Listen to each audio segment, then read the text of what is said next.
बिस्मिल्लाहिर्रहमानिर्रहीम। अस्सलाम वालेकुम नाज़रीन, प्रोग्राम में आपको खुशामदीद कहते हैं। मैं आपकी होस्ट हूँ सुमैरा मिर्ज़ा। आज के प्रोग्राम में हम एनर्जी क्राइसिस की बात करेंगे, उनके जो मुमकिन सॉल्यूशंस हैं उसकी भी बात करेंगे, साथ ही साथ जो हुकूमत इसमें बेहतरी लाने की कोशिश कर रही है, जो इक़दाम उठाना चाह रही है उस पर भी बात करेंगे। फिर ये भी बात करेंगे कि आखिर वजूहात क्या हैं इन एनर्जी क्राइसिस के। फ्यूचर में जाएंगे, उन रीजंस से भी पर्दा उठाने की कोशिश करेंगे। जैसा कि आप सब जानते हैं कि पाकिस्तान एक ऐसा मुल्क है जो अपनी जो स्ट्रेटेजिक इंपॉर्टेंस और जो अबंडेंट रिसोर्सेज हैं उसकी वजह से खासी एक अहमियत रखता है। स्पेशली जब हम एनर्जी सेक्टर की बात करते हैं तो पाकिस्तान का जो एनर्जी मिक्स का एक इम्प्रेसिव पोर्टफोलियो है वो भी देखने को आता है। लेकिन अगर मौजूदा जो सूरत हाल इस वक्त है उसकी जब हम बात करते हैं तो इन मुमकिनात से क्वाइट ऑपोजिट सिचुएशन हमें देखने को मिलती है। पाकिस्तानी रिसोर्सेज को प्रॉपर तौर पर जो है वो यूटिलाइज नहीं कर पा रहा है। इसकी वजह क्या है, इस पर हम बात करेंगे। और आज जो मेरे साथ पैनल है उसका मैं सबसे पहले तारुफ करवाना चाहूंगी। सबसे पहले ताहिर बिशारत चीमा साहब, आप साबिक एमडी हैं पैप्को। सर, आपको वेलकम करती हूँ प्रोग्राम में। साथ ही साथ सलमान नजीब खान साहब हैं हमारे साथ, आप एनर्जी एक्सपर्ट हैं। सर, आपको भी प्रोग्राम में वेलकम करती हूँ। ताहिर मंजूर साहब भी हमारे साथ प्रोग्राम में मौजूद है। सर, आपको भी वेलकम करती हूँ। आप वाइस प्रेसिडेंट है Lahore chamber of commerce and industry के। सबसे पहले ताहिर बिशारत साहब आपकी जानिब आना चाहूंगी। हम सब जानते हैं, अब तो मेरा ख्याल है कि इस इशू को इतना ज्यादा जो है वो एड्रेस किया जा चुका है कि हर बच्चा जानता है कि एनर्जी क्राइसिस जो है वो इस वक्त हमारे पाकिस्तान में सबसे बड़ा इशू है। बिजली महंगी है, इसीलिए सब्सिडी देना पड़ती है गवर्नमेंट को। 2300 अरब इस दफा सब्सिडी कहा जा रहा है कि जो है वो दी जाएगी गवर्नमेंट की तरफ से। सर, आखिर ये इशू क्यों है, आखिर ये क्या वजह है कि हर गवर्नमेंट जो भी आती है वो यही बात करती है कि हम एनर्जी क्राइसिस में। आप जितनी मर्जी पुरानी हिस्ट्री उठाकर देख लें, कोई रिसर्च पढ़ना चाहे तो उसमें उसका स्टार्ट ही इधर से होता है। रीजन क्या है सर इसकी? शुक्रिया। मैं थोड़ा सा आपको अर्ज करूंगा कि हमें लेगेसी में, विरसे में बहुत सारी चीज़ें मिली, और विरसे में जो सबसे गलत चीज़ मिली वो हमेशा जिसे कहते हैं कि बैरूनी एडवाइस। अच्छा, बाहर से लोग आते हैं, वो हमें बताते हैं कि क्या करना है, हम मान जाते हैं और इसके बाद उस गाड़ी पे चढ़ जाते हैं जो कहीं भी लेके नहीं जाती। एक ये तो बात होगी, यानी कि गलत एडवाइस हमें मिलती रही। मैं ये पिछले कम से कम 30 सालों की बात कर रहा हूँ, मैं आज की नहीं बात कर रहा। इसके बाद क्या हुआ कि मुख्तलिफ जो हैं सोल्यूशंस जो हैं वो लाए गए। तो उनमें जो पहला सोल्यूशन जिसे कहते हैं कि बड़ा सोल्यूशन, जो 20 साल पहले, बल्कि 20 और 25 साल के दरमियान ये था, वो था कि आप इंडिपेंडेंट पावर प्लांट्स लगाएं। बिल्कुल सही। हुकूमत के पास क्योंकि पैसे नहीं है, वो इन्वेस्ट नहीं कर सकती। सही है।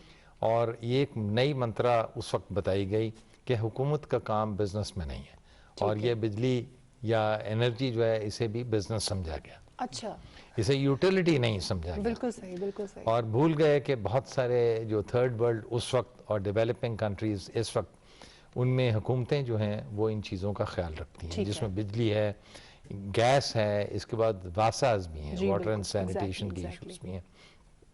तो उस वक्त IPPs ले आए। तो जब IPPs लाए गए तो उस सिलसिले में दो बातें हुई। अच्छा, पहला तो ये फैसला हुआ कि आज के बाद, यानी कि उस दिन के बाद फैसला ये हुआ कि सरकार जो है वो थर्मल पावर स्टेशंस नहीं लगाएगी। अच्छा। ये सब के सब जो है वो प्राइवेट सेक्टर ही लगाएगा। अच्छा। और सरकार जो है वो अपनी सारी तवज्जो जो है वो हाइड्रोजन जनरेशन की तरफ लेके जाएगी। ठीक है। लेकिन हाइड्रोजन जनरेशन में भी हम भूल गए, कालाबाग के जिसे कहते हैं कंट्रोवर्सी में पड़ गए, और वो बीच में ही लटक गया। तो IPPs जब आए तो IPPs ने जिसे कहते हैं कि हमारी इकोनॉमी को और बिलखुसूस जो एनर्जी सेक्टर है उसे उधेड़ के रख दिया। तो ये लेगेसी का एक इशू है। ठीक है। इसके बाद क्या हुआ कि आहिस्ता आहिस्ता जो रिट है गवर्नमेंट की, बदतदरीज गवर्नमेंट्स की रिट जो है वो पेरिफेरी जो है पाकिस्तान के एरियाज उसमें कम होती गई। अच्छा, सही, सही। इसमें बहुत सारे मसाइल हैं। इसमें अफगान एम्ब्रोलियो जो है उसका भी एक हिस्सा है, इंटरनेशनल जो टेररिज्म है वो भी है, इसके बाद हमारे जो दुश्मन हैं वो भी काम दिखाते हैं। तो नतीजतन हुआ क्या कि लोगों ने बिल देने छोड़ दिए और बिजली की चोरी में भी मुलव्वस हो गए। यानी कि पहले ये है कि हमने सस्ती बिजली को छोड़ के IPPs इसे बिजनेस समझा, इसे ट्रेडिंग समझा जिसमें उसके मार्जिन्स होने चाहिए। ठीक है। और वो भी गलत हमने इजाज़त दे दी। और दूसरा ये हुआ कि हम हाइड्रो जनरेशन जो है वो लगा ना सके। और तीसरा ये हुआ कि आहिस्ता आहिस्ता हमारा जो कस्टमर सारिफ है बिजली का, वो बहुत ज़्यादा जो है वो बिजली की चोरी में सही, और बिल ना अदा करने के सिंड्रोम में फंस गया। बिल्कुल सही, ये हो गया। सही। इसके बाद ये 3 बातें ऐसी हुई कि हम पटरी पे फिर जिसे कहते हैं चढ़ ही नहीं चढ़ पाए। नहीं सके। और अब हालत ये हो गई है कि ये KESC ने स्टार्ट किया, ठीक के है। इलेक्ट्रिक ने, जी, जी। जिसमें उन्होंने रेवेन्यू बेस्ड लोड शेडिंग का जिक्र किया अच्छा। कि जहां से पैसे कम आते हैं उन्हें बिजली भी कम दी जाएगी, जहां से पैसे ज्यादा आते हैं सही। उन्हें बिजली दी जाएगी। अच्छा, ये बिजनेस में तो ठीक है, यूटिलिटीज में नहीं होता। सही कहा। यूटिलिटीज या हुकूमतें जो हैं वो इसलिए होती हैं कि सबको बिजली बिल्कुल पहुंचाए, ऐसे। और अगर कोई ना दे तो उसे मेन स्ट्रीम किया जाए, समझाया जाए, बहला फुसला के उससे बिल लिए जाए, ना कि उसकी बिजली काट दी जाए। ये होता नहीं है। तो उन्होंने रेवेन्यू बेस्ड लोड शेडिंग कहा, वो पिछली हुकूमत के दौरान जो है उस मंत्रा को यहाँ भी इम्प्लीमेंट कर दिया। सही। तो जिसके नतीजे में क्या हुआ कि हमारी डिमांड जो है, एक रीजन ये भी है कि हमारी डिमांड कम हो गई, क्योंकि जहां बिजली की चोरी है या ना दहनदगान है वहां हमने बिजली कम देनी शुरू कर दी। तो ये जब सब कुछ मिला तो ये इतना सीरियस इशू हो गया कि प्राइम मिनिस्टर साहब ने क्या कहा कि नींदें उड़ गई हैं। उन्होंने ये लफ्ज इस्तेमाल किया, और ये बहुत बड़ी बात है कि कोई एडमिट करे, तो जब एडमिट करेगा तो तभी चीजें दुरुस्त होंगी, तभी उसका सलूशन भी निकलेगा।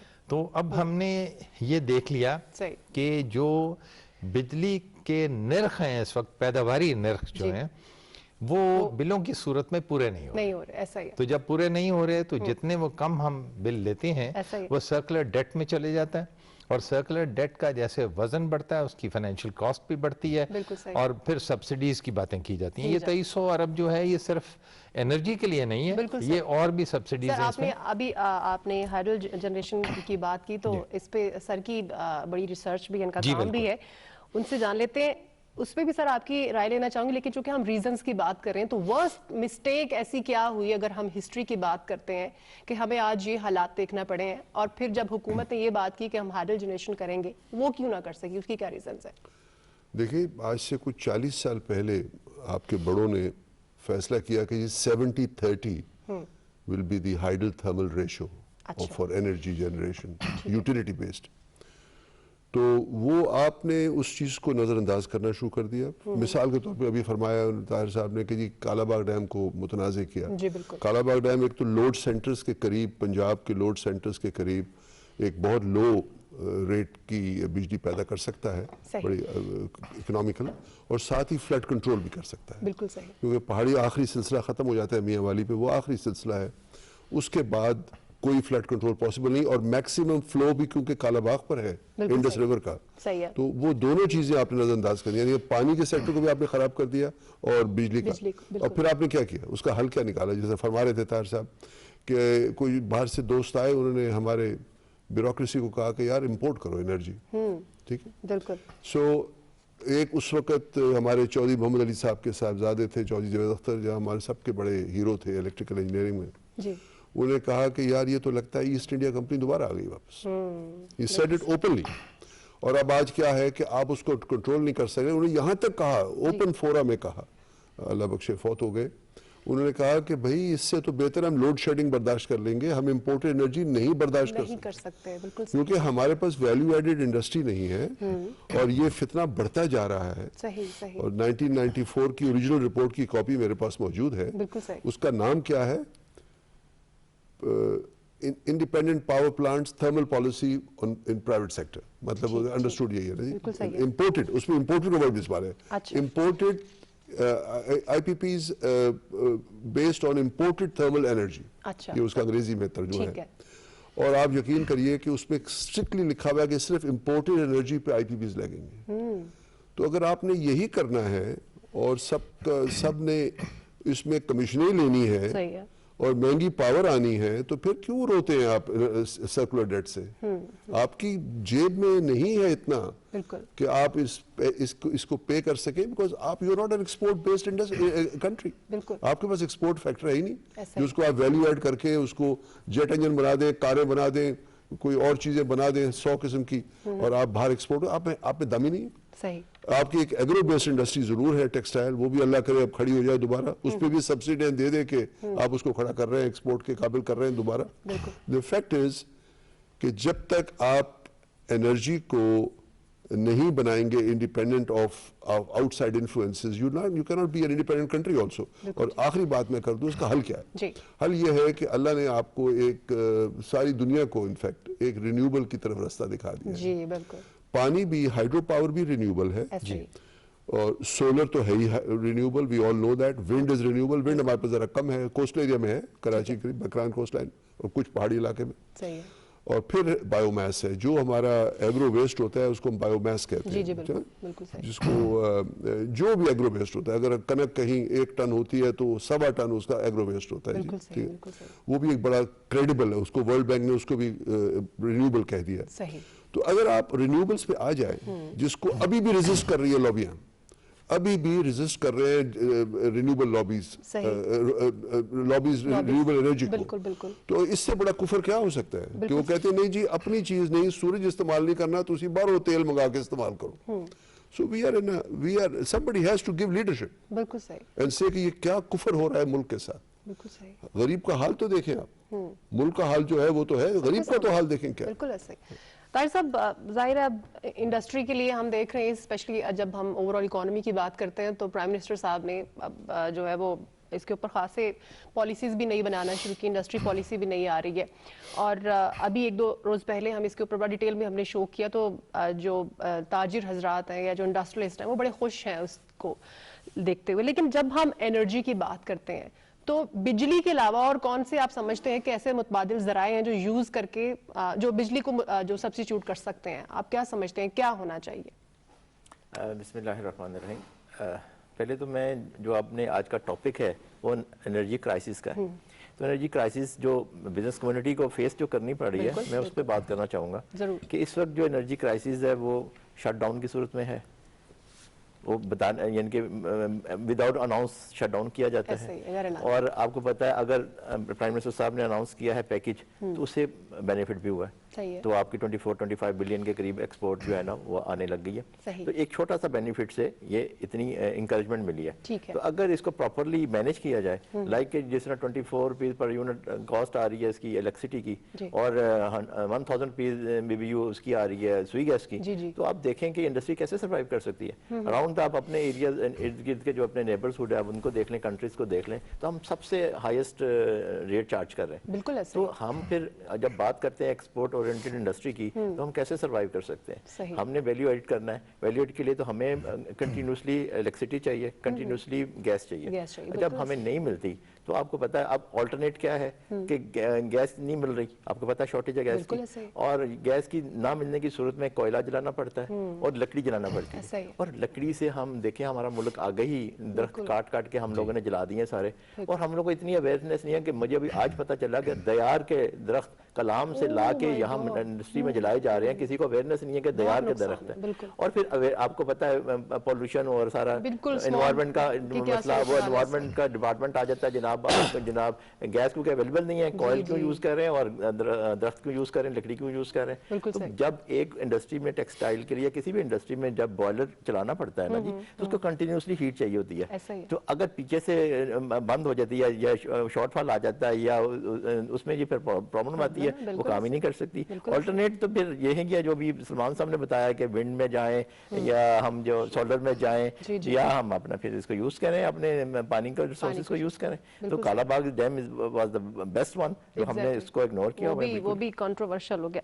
अच्छा ताहिर बिशार साहब, जैसे सर भी यही फरमा रहे थे कि जो रिन्यूएबल एनर्जी है वो लॉबीज की नजर हो जाती है हर दफाई, तो क्या ये इतना बड़ा चैलेंजिंग है कि इसकी तरफ कोई भी गवर्नमेंट नहीं आना चाहती है? आखिर रीजन क्या है, या it's not a big deal? तो क्यों लॉबीज क्यों इतनी इन्वॉल्व हो रही है? कौन सा ऐसा वीक पॉइंट है जो हमें इस एनर्जी, रिन्यूएबल एनर्जी की तरफ जाने नहीं दे रहा? जी, उससे पहले कि मैं रिन्यूएबल्स की बात करूं, जैसे मैंने पहले कहा कि कुछ लेगेसी के इश्यूज हैं, जिसमें मैंने आपको ये बताया कि IPPs आ गए, और जिसे कहते हैं कट थ्रोट, काट के हमारे गले हमसे पैसे ले रहे हैं, सो उसका भी एक इशू है। उसमें बहुत सारे मसाइल हैं IPPs के पूरे पोर्टफोलियो में। और ये जो मोहम्मद अली रिपोर्ट आई, ये इस गवर्नमेंट ने इस पे एक कमीशन बिठाया और कमीशन ने फिर रिपोर्ट दी, तो उसमें बड़ी ग्लेयरिंग जो फॉल्ट्स हैं उनकी यानी कि उन्हें हाईलाइट किया गया।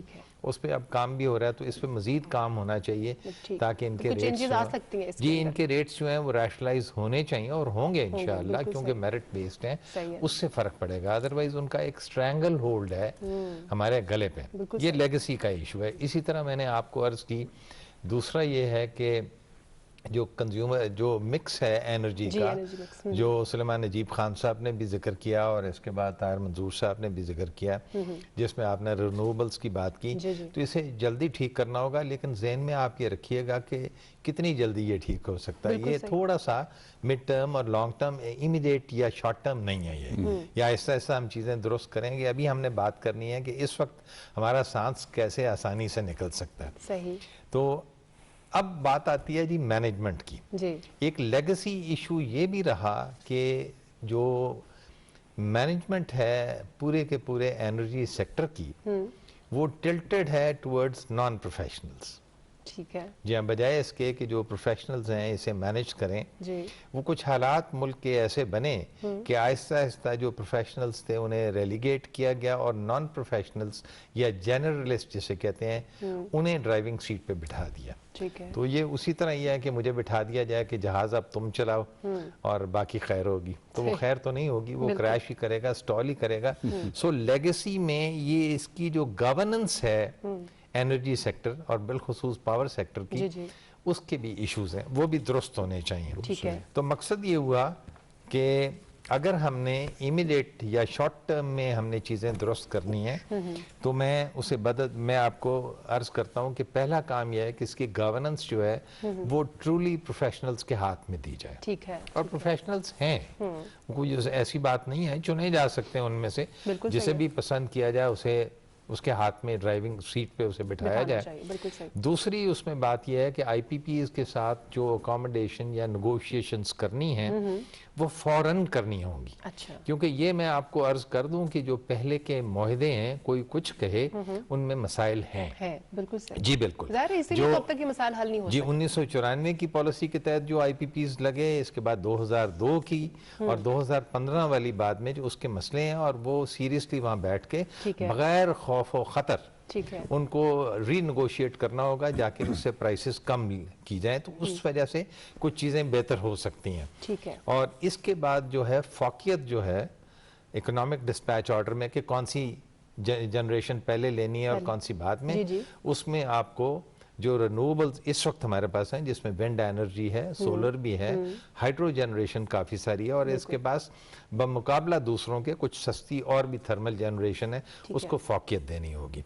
अब मसला ये हो जाता है कि नए प्लांट्स जो लगे वो एलएनजी पे, अब एलएनजी जो है वो बहुत महंगी है। अब वो दिन ब दिन महंगी होती जा रही है। वो हम तो रोते हैं वो 15 साल कतर वाले कॉन्ट्रैक्ट को, लेकिन इस वक्त भी महंगी है। तो ये सारी चीजें जो है ना जी, ये जब तक हम इसे काबू नहीं करेंगे, जो सारिफ है वो उसकी जिंदगी अजीरन ही रहेगी, उसके लिए मुश्किल हो जाएगा। अब मैं आता हूँ कि जो इंडस्ट्री के लिए पैकेज है, ये मैं मानूंगा कि ये पहली दफ़ा इस तरह हुआ है कि इतना मुफस्सल पैकेज जो है एनर्जी का वो इंडस्ट्री के लिए दिया गया, और उसके नताइज भी नज़र आ रहे हैं कि जब कंपैरेटिव इकोनॉमीज़ के मुकाबले में मुनासिब आपके रेट हैं तो हम भाग पड़ेंगे और हमारी एक्सपोर्ट्स भी बढ़ेंगी। लेकिन यहाँ इसको मेंटेन करने के लिए सब्सिडी दी जा रही है, तो सब्सिडी जो है वो मुल्क जो है वो मुतहम्मिल नहीं है इसका कि इसे कंटिन्यू रख सके। नतीजतन ये पैसे जो हैं ये निकलने चाहिए सिस्टम की एफिशिएंसीज को बढ़ा के। मकसद क्या हुआ कि इसकी गवर्नेंस जो है वो लिंचपिन है, उसको इम्प्रूव करना पड़ेगा, तो तब बात बनेगी, वरना बन नहीं सकती। बिल्कुल सही। सुलेमान साहब, जैसे अभी हम सोलर एनर्जी की बात कर रहे हैं, तो ये एक ऐसा प्रोजेक्ट है, मेरा ख्याल है कि हमारा पाकिस्तान जो है इसका मौसम जो है वो बड़ा इसके लिए सूटेबल है। तो बहुत सारी ऐसी अंडर डेवलप्ड कंट्रीज भी हैं हमारे सामने, उनकी एग्जांपल्स हैं जिन्होंने अपने घरों में ये सिस्टम्स इंस्टॉल किए हुए हैं सोलर एनर्जी के। तो इस तरफ गवर्नमेंट की क्यों सोच नहीं जाती कि ये छोटे प्रोजेक्ट लगा के भी इस मसले को हल किया जा सकता है? आप शायद ये कह रही हैं कि सोलर आवर्स ज्यादा होते हैं, हमारे दिन लंबे होते हैं और चारों सीजन्स में सूरज मिलता है, धूप नॉर्मली होती है, बादल कम होते हैं इन द प्लेन्स खास तौर पे। जी वो इसका एक बड़ी खूबी है सोलर की, और विंड की भी, कि ये ऑटोनमस पावर, आप कम्युनिटी पावर कर सकते हैं, आप ग्रिड से हट के कर सकते हैं, ऑफ ग्रिड कहते हैं जिसको, वो बड़ा वायबल है, वो बड़ा वायबल है, और उसमें यू हैव मोर रिलायबिलिटी बढ़ जाती है, क्योंकि आप ऑटोनमस हैं, आप किसी 3000 या 2000 किलोमीटर दूर पावर हाउस पे डिपेंडेंट नहीं है। बिल्कुल ऐसे। तो मैं अपनी पिछली बात को टू कैप इट, मैं अब हाइडल थर्मल रेशियो जो 70-30 बुजुर्गों ने दिया था 40 साल पहले, जिसको हमने नजरअंदाज कर दिया, क्योंकि अब उल्टा हो चुका है तकरीबन, अब thermal is about 70% and hydel is about 30%। बिल्कुल सही। तो मैं एक आपके इस फोरम पे ये कहना चाहूंगा कि अब हाइडल को आप रिन्यूएबल कहें, ठीक है, हाइडल उसमें शामिल है। सही कह रहे हैं। अब जो रेशो मेरे दिल में आता है, दिल में क्या आता है, हमारी कैलकुलेशंस है और हमारा अंदाजा है कि अब वो इट शुड बी 80-20, सही है, यानी thermal we have to aim in next 35-25 years कि थर्मल जो है वो 20 इयर्स रादर, ये थर्मल 20% से ऊपर नहीं रहना चाहिए, सही, 80% रिन्यूएबल होना चाहिए, जिसमें hydel, solar, wind, biomass and hydrogen भी आने वाली है। हाइड्रोजन जो जिसको सूरज, अल्लाह मियां ने जिस चीज को सूरज पे चलाते हैं वो हाइड्रोजन है। ऐसा ही है। और हमारे पास हाइड्रोजन, दुनिया में इंसानियत के पास हाइड्रोजन फ्री फॉर्म में नहीं है, पानी में है। ठीक है। तो उसको आप इलेक्ट्रोलिसिस करके निकालते हैं, और वो भी आप ग्रीन एनर्जी से कर सकते हैं। So hydrogen is a very big fuel. Germany ने इस गर्मियों में, जून में 100 बिलियन यूरो फंड लॉन्च कर दिया हाइड्रोजन का।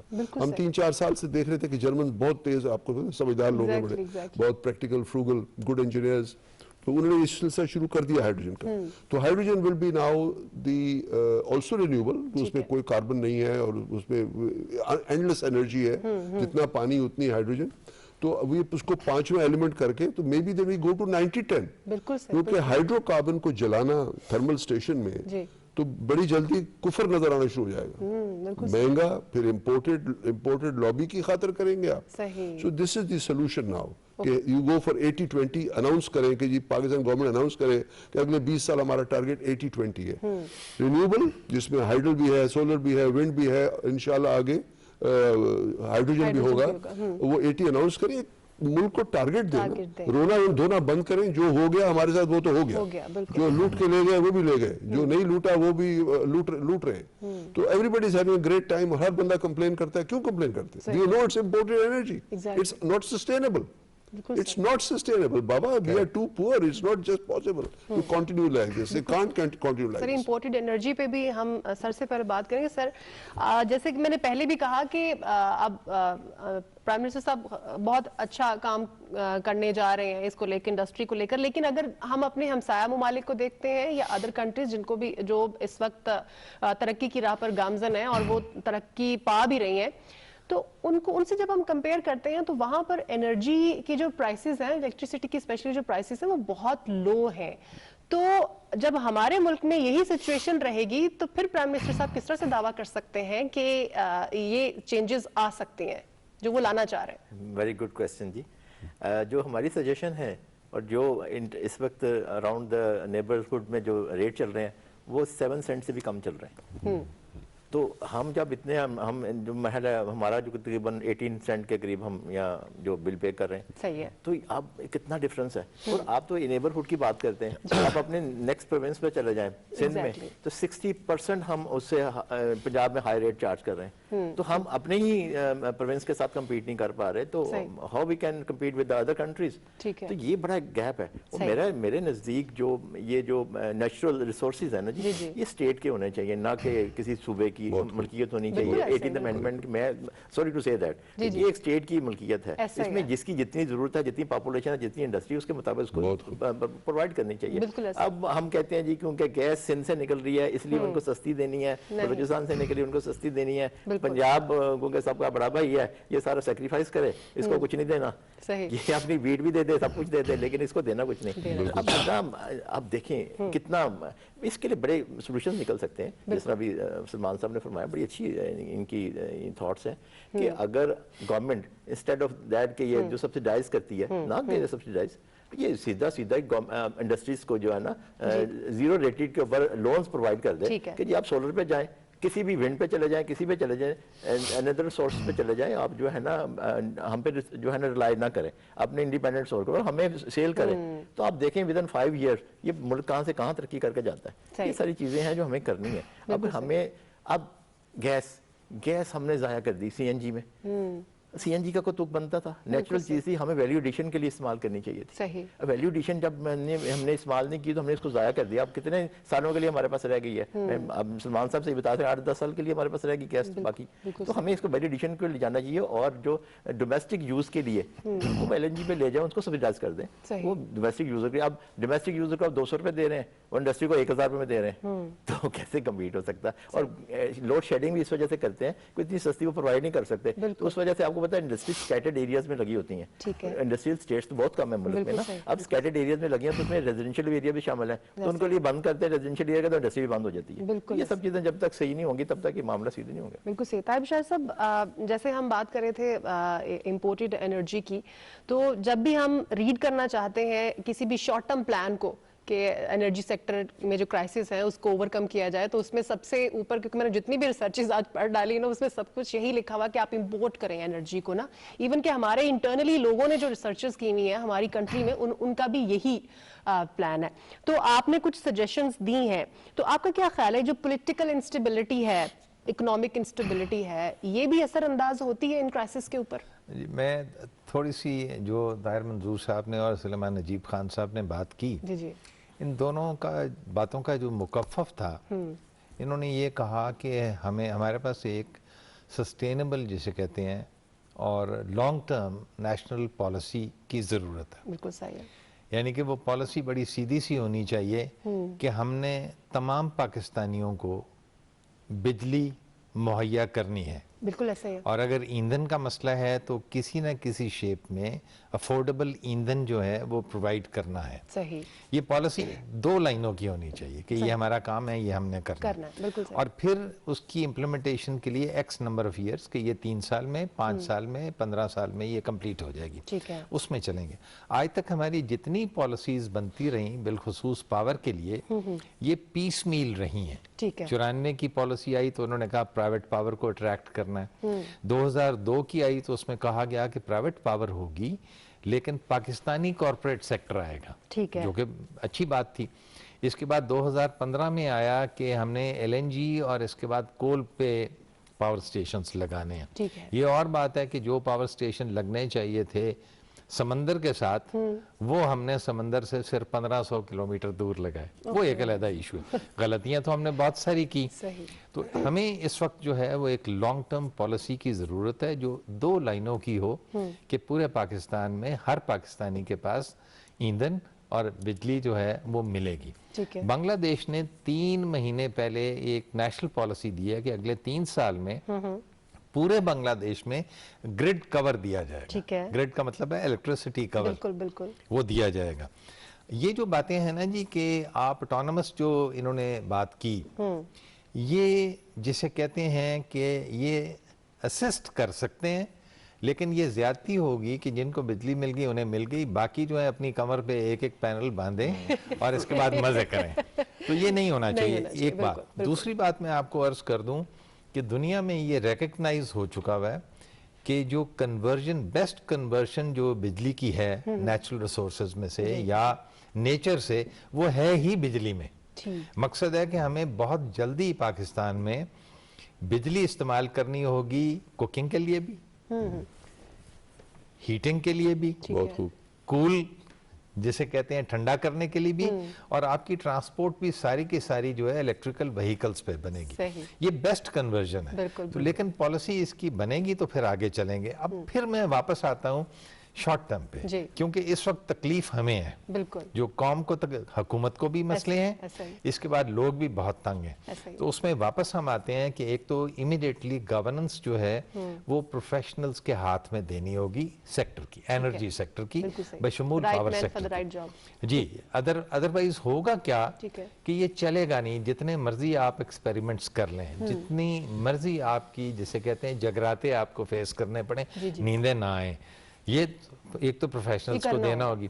इसके बाद जो है जो जेब कुतरे हैं, जिन्होंने हमारी जेबें काटी हुई हैं, उन सबको जिसे कहते हैं कि उनके साथ बैठ के उनसे कहना चाहिए कि जो आपने खा लिया वो तो अपनी जगह पे, लेकिन अब बस करें और अब सीधे आप हो जाएं। और उसमें गुंजाइश बहुत ज़्यादा है, और बिलखुसूस जो मोहम्मद अली रिपोर्ट है, कमीशन की रिपोर्ट है, अच्छी रिपोर्ट है। उस पर पूरी की पूरी एक बिल्डिंग खड़ी की जा सकती है वो सिर्फ बिल्डिंग ब्लॉक, ठीक है, तो उस पर करके जल्दी नेगोशिएट करके सही मानों में उसमें भी प्रोफेशनल्स को लाया जाए, क्योंकि जो मोहम्मद अली साहब की रिपोर्ट है वो भी तकरीबन 50% जो है ना मसाइल को हाईलाइट करती है, और बाकी 50 नहीं है, उन्हें पता ही नहीं लगा क्योंकि प्रोफेशनल्स वहां नहीं थे। अच्छा, और भी मसाइल हैं, इन्हें जब हल करेंगे तो विंडफॉल गेन्स लेकिन अगर पार्शियली भी एड्रेस कर लिया जाए तो मेरे ख्याल बहुत नहीं होता यह है कि हम क्योंकि पार्शियली करते हैं तो वो जितना फ्रॉड होता है उस पर मोहर लग जाती है कि ये ठीक है, और फिर अगले कई सालों के लिए फिर वही चलता रहता है। अब बात यह है कि लोग तंग हैं, लोगों का जीना मुश्किल हो गया है, इंडस्ट्री हमारी चल नहीं रही। ये पहली हुकूमत है जिसने इंडस्ट्री को इतनी मराद दी, माशाल्लाह, अल्लाह करे कि ये दिए रखें, लेकिन ये सस्टेनेबल नहीं है क्योंकि ये सब्सिडीज बहुत एक्स्ट्रा देनी पड़ती हैं। प्राइम मिनिस्टर साहब ने क्या कहा कि पावर सेक्टर मुझे परेशान कर रहा है, 2300 अरब की सब्सिडीज है, कहां से मैं दूं, और इसके बाद पेंशन फंड्स की बात की। तीन ही बातें उन्होंने की ना, और उन्होंने कहा मुझे नींद नहीं आती। तो इन चीजों को हमने एड्रेस करना है, अगर एड्रेस नहीं करेंगे तो इकोनॉमी हमारी जो है वो जो हम चाहते हैं कि उसमें इंक्रीज आए वो भी नहीं आएगी, और लोगों का हम ख्याल नहीं रख सकेंगे और मुल्क आगे नहीं चल सकेगा। ठीक है। अच्छा सर, सुलेमान साहब, हम रिसोर्सेज की चूंकि बात करें, एक और बड़ा अहम रिसोर्स है कोल पावर। जो प्रोजेक्ट्स हैं, कोल बेस्ड पावर प्लांट्स लगाए गए हैं, उनके ऊपर हम कुछ ज्यादा ही डिपेंड नहीं कर रहे, हालांकि वो तो एक लॉन्ग टर्म होता है ना कि आप कोल निकालें, उसकी प्रोसेसिंग करें और फिर कहीं जाके ये प्लांट्स बनते हैं, तो ये कितना रोल प्ले कर रहे हैं हमारे इन क्राइसिस को दूर करने में? थोड़ा वक्त गुजर गया, हम लेट हो गए। इंपोर्टेड कोल एक चीज थी जो थोड़ा सा वायबल था, ठीक है, लेकिन थर कोल पे हम 40 साल सोचते ही रहे। अब जाके उसको हम इस स्टेज पे लाए हैं कि 2 पावर हाउस लग गए, तीसरा लगने वाला है, थर का 1-2 ब्लॉक डेवलप हो रहे हैं। मेरा ख्याल है कि हम 1200 मेगावाट पे आ चुके हैं थर कोल पर। तो वो लिग्नाइट है, कमजोर कोल है, लेकिन उसमें सल्फर ज्यादा नहीं है, तो उसकी पोल्यूशन लेवल ठीक है, और क्योंकि आपका अपना है, सस्ता है, और इस पे पूरा जर्मनी चलता रहा है 100 साल। टर्की ने भी काफी एनाटोलिया में डेवलप किया, हाइडल के साथ साथ उन्होंने अपना लिग्नाइट इस्तेमाल किया। तो lignite is a doable thing. तो आपको वो जो 10 या 20% आपने थर्मल का शेयर बनाया ना, आज से 20 साल बाद हम तो ये ख्वाब देखते हैं कि बस वो थर्मल हो और उसमें थर्कोल का तेल कोला इस्तेमाल हो रहा हो, और nothing else, no other imported energy, local energy source. और आपको तेल तो है नहीं, गैस भी आप खत्म कर चुके हैं, यू फिनिश दैट। कोले से गैस बनाई, सिन गैस बनाए, वही नेचुरल गैस है, मीथेन है, उससे बना के CH4 आप पिलाएं, आप अपना गैस भी अपनी तैयार करें from end of course the other renewables. तो अब आपको ये ड्रामेटिकली देखना पड़ेगा कि हम गुर्बत का साइकिल किस तरह तोड़ेंगे, क्योंकि हम 70 साल से गुर्बत का साइकिल नहीं तोड़ सके। ठीक है जी, हम दलदल में फंसे हुए हैं। इसका we have to take a dramatic revolutionary approach कि किस तरह हमने गुर्बत का साइकिल रोकना है, इंडस्ट्रियलाइजेशन करनी है, मंसूर साहब जैसे लोग एक्सपोर्ट करें ज्यादा। We have to give them all the weapons. Sir, wind power plants की भी बड़ी बात हुई थी, हम चोलिस्तान में भी पावर प्लांट्स लगाएंगे, और फिर वो क्यों दब गई? क्यों नहीं, वो हो रहा है, तार साहब को पता है इस बात का, हो रहा है। विंड का ये कि हमारे पास एक कॉरिडोर है, उसको हम घारो कॉरिडोर कहते हैं। वो समुद्र से एक हवा का सिलसिला चलता है और फिर वो हिंदुस्तान की तरफ चला जाता है, राजस्थान की तरफ। वो यहूदी उस पर इतना डेवलप कर रहे हैं कि हम वो 15-16 हजार मेगावाट को क्रॉस कर गए आज 5 साल पहले। हम अभी 3-4 हजार मेगावाट पे पहुंच गए हैं, लेकिन हमने कुछ महंगी पावर दे दी है, जिस तरह हमारी आदत है। फराग दिली में ये दे दिया, वो दे दिया, तो जो शुरू के प्लांट्स उनको सर पकड़ के बैठे हुए सारे, कितना हाई टैरिफ क्यों दे दिया उनको। तो हमारी गलतियां ये हैं कि जिस तरह ताहिर बिशारत साहब फरमा रहे हैं, और हमेशा ये हर फोरम पे यही की बात करते हैं कि प्रोफेशनल्स को निकाल दिया गया एनर्जी सेक्टर से। It's a crime against Pakistani people. खुदा के लिए सबको मुशावरत से चलें आप। कॉमन सेंस की चीजें हैं, don't defy common sense. Professional is there, a doctor has to run a hospital and operate on you if he has to operate you, if he is a surgeon, and an engineer has to do certain things, we should be made to do certain things. Obviously. बड़े शानदार बच्चे हैं हमारे बाहर भी और इधर भी, जिनको आप वापस ला सकते हैं। आखिर आपने एटम बम भी तो बना ही लिया ना, बिल्कुल। किस तरह बना लिया? बिल्कुल अपने लोगों से बनवाया ना ऐसा ही है। वो आपको। इसमें मैं जल्दी सर प्लीज, मैं जल्दी से ऐड कर दूं। जो मैंने पॉलिसी की बात की थी जी जी, उसमें सुलेमान नजीब खान साहब ने बहुत प्यारी बात की। इन्होंने ये कहा कि जो अंडरलाइंग उसके अंदर असूल होगा वो ये होगा कि हमारी पावर पॉलिसी है, हमने सबको बिजली पहुंचानी है, ये सबको हमने ईंधन के लिए इंतजाम करना है, लेकिन ये होगा इंडिजिनस, होगा पाकिस्तानी। और उसमें इन्होंने कोयले का जिक्र किया और साथ उससे पहले इन्होंने एक और बात की कि कुछ हम लेट हो गए। तो पाकिस्तानियों की खैर आदत है कि हम हमेशा ही देर कर हम देते तो ये चाहते हैं कि देर आए दुरुस्त आए नहीं शुरू तो करें। अच्छा, अब उसमें जो इन्होंने उसका हल दे दिया वो भी ज़हन में रखिएगा। कोल जो है ना जी, ये पूरी दुनिया में अब टैबू हो गया। अच्छा, जब हमारी एक्सपोर्ट्स जाएंगी, ताहिर साहब बताएंगे, तो उसमें एक दिन ऐसा आ जाना है कि उन्होंने कहना कार्बन फुटप्रिंट का भी इसमें जिक्र करें। अगर ये कोयले से बिजली बनी है और उससे ये कपड़ा तैयार हुआ है या ये प्रोडक्ट बना है तो हम नहीं लेंगे। अच्छा, इसमें बड़े मसाइल हैं। इसलिए उसी जो हमारी नेशनल पॉलिसी बनेगी उसके अंदर ये होगा कि कोयला इस्तेमाल होगा और थर कोल ही होगा, क्योंकि अल्लाह ताला ने हम पे मेहरबानी फरमाई है कि उसमें इतना ज्यादा कोयला है कि कुछ पूछे ना, 1000 साल भी खत्म नहीं होगा इंशाअल्लाह।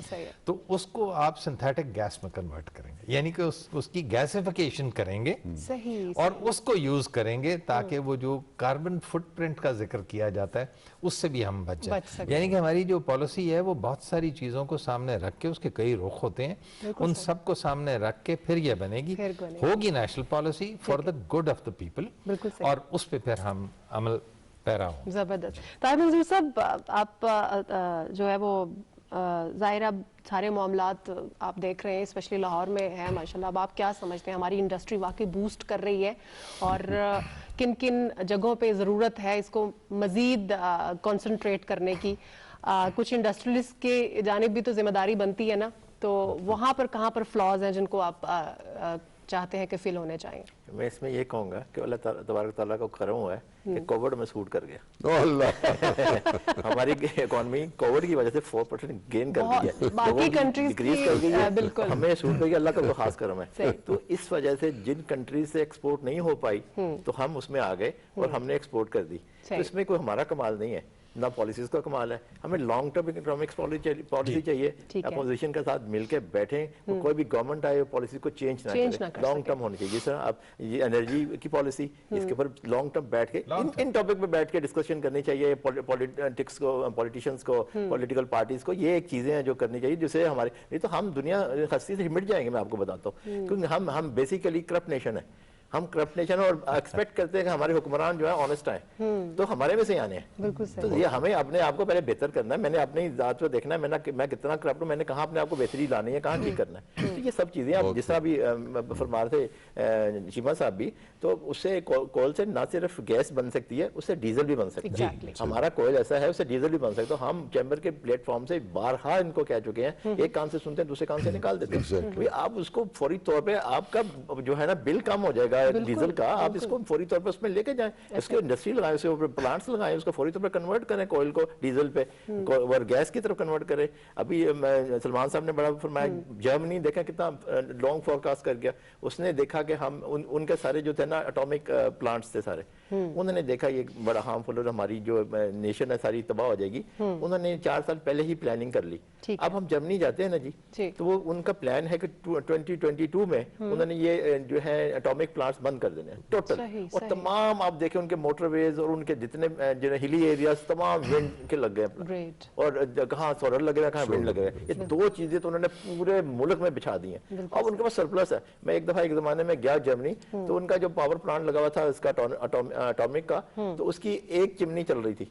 तो मैंने कहा 3 चिमनियां बंद है, ये क्या वजह? कहते एक चिमनी से ये पूरा अपने सप्लाई कर रहे हैं, और बाकी 3 चलाएंगे तो बाकी यूरोप को भी दे सकेंगे। इतनी वो लॉन्ग टर्म प्लानिंग करते हैं। हमें भी लॉन्ग टर्म प्लानिंग पे हमारे भी यहाँ पर दावे हुए थे कि बहुत ज्यादा हमारे पास बिजली आ गई है और हम दे सकते हैं हमारे हमसाय।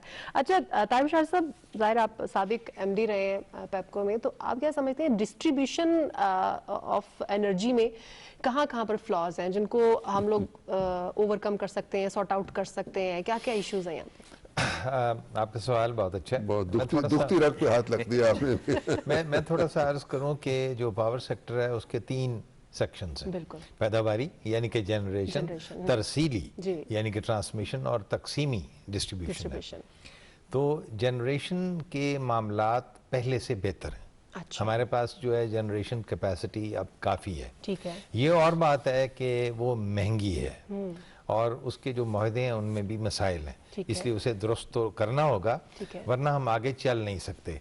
इसलिए कि जो 80% कॉस्ट होती है वो होती ही जनरेशन की है, तरसीली और तकसीमी जो कॉस्ट है वो बहुत कम होती है। इसलिए जब तक जनरेशन को आप छेड़ेंगे नहीं, उसे दुरुस्त नहीं करेंगे, तो आपका ख्वाब जो है कि सस्ती बिजली हो और लोगों को अफोर्डेबल जिसे कहते हैं इलेक्ट्रिसिटी मिले, वो पूरा नहीं हो सकता, वो ख्वाब पूरा नहीं हो सकता। ठीक है।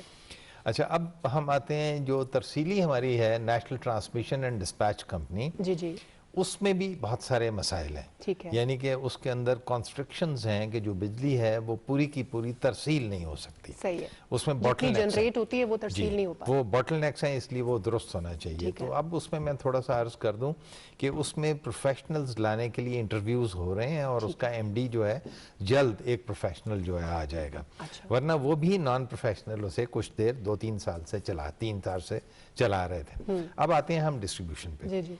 तो बात यह है कि सबसे कम पैसे जो हैं पिछले 25 साल में वो डिस्ट्रीब्यूशन पे लगे। यानी कि जनरेशन के लिए कोशिश की गई कि नए पावर स्टेशंस लगाए जाएं, जिस किस्म के भी लगे, लेकिन यह है कि लगे वो। तो उसके लिए बहुत मेहनत की गई। इसीलिए तरसील के सिलसिले में भी Asian development bank, world bank से बहुत सारे पैसे आए और वो वहाँ लगे हैं लोन की सूरत में। लेकिन जो डिस्ट्रीब्यूशन कंपनीज हैं उन पे इन्वेस्टमेंट नहीं हो सकी। तो वहाँ का एक तो इशू ये हो गया कि वहाँ इन्वेस्टमेंट मजीद इन्वेस्टमेंट की ज़रूरत है। अब जो रेगुलेटर है नेपरा, वो उन्हें पैसे देने के लिए तैयार है। अच्छा। लेकिन वो पैसे नेपरा ने तो देने नहीं है, वो आपने और मैंने देने हैं, यानी कि सारिफ ने देने हैं। वो भी एक इशू है। ये भी नहीं हो सकता कि एक साल एकदम कहा जाए कि आप इतने अरब ले लें और सारिफ जो है वो पे कर देंगे। इसलिए कुछ वहाँ नेशनल बजट में से पैसे देने होंगे जिसका वजन जो है वो सारिफ पे ना पड़े, बिजली के सारे पे। वैसे तो टैक्स पेयर्स बनी होगा वो भी कहीं उधर, जिसे कहते हैं टकसाल, उस किस्म की तो नहीं है। टकसाल तो है लेकिन वो जो लोग हैं टैक्स पेयर ही वहाँ पैसे देते हैं। एक तो वहाँ इन्वेस्टमेंट के इश्यूज हैं। ठीक हो गया। फिर वहाँ इशू ये है कि जो उसके BODs हैं, बोर्ड्स जो हैं, वो टोटली नॉन प्रोफेशनल है। मुझे इस पे बिल्कुल कोई जिसे कहते हैं शक नहीं है कि वो प्रोफेशनल BODs नहीं है। सही है। तो वो चेंज होने चाहिए। उस सिलसिले में भी हुकूमत काम कर रही है। तो इंशाल्लाह मुझे उम्मीद है कि वो पहले से बेहतर बोर्ड्स आ जाएंगे। ठीक है। इसके बाद वहाँ जितने CEOs हैं, चीफ एग्जीक्यूटिव ऑफिसर्स जो लगे हुए हैं, वो कच्चे हैं। अच्छा। यानी कि कोई भी पक्की तैनाती नहीं है। In their own pay scales आप कह लें, या in addition to their own work वो कर रहे हैं। अच्छा। तो वहाँ परमानेंट तैनाती भी होनी चाहिए। तो आज मुझे बताया गया था कि एक नई ऐड आ रही है जिसमें प्रोफेशनल्स को इनवाइट किया जाएगा कि आप आएं और यहाँ लगें। अच्छा, सही। तो ये जो मामला है इन्वेस्टमेंट का, BODs को चेंज करने का, और वहाँ चीफ एग्जीक्यूटिव्स जो हैं वो प्रोफेशनल्स, और प्रोफेशनल्स तो हैं इस वक्त, लेकिन उन्हें एक फिक्स टेन्योर के साथ 3 साल के लिए या 5 साल के लिए लगाया जाए और फिर उनका हिसाब लिया जाए, वो रखें। बिल्कुल सही। अच्छा, जब इन्वेस्टमेंट होगी तो वहाँ जो बॉटलनेक्स हैं वो ठीक हो जाएंगे। अब हम आगे आते हैं।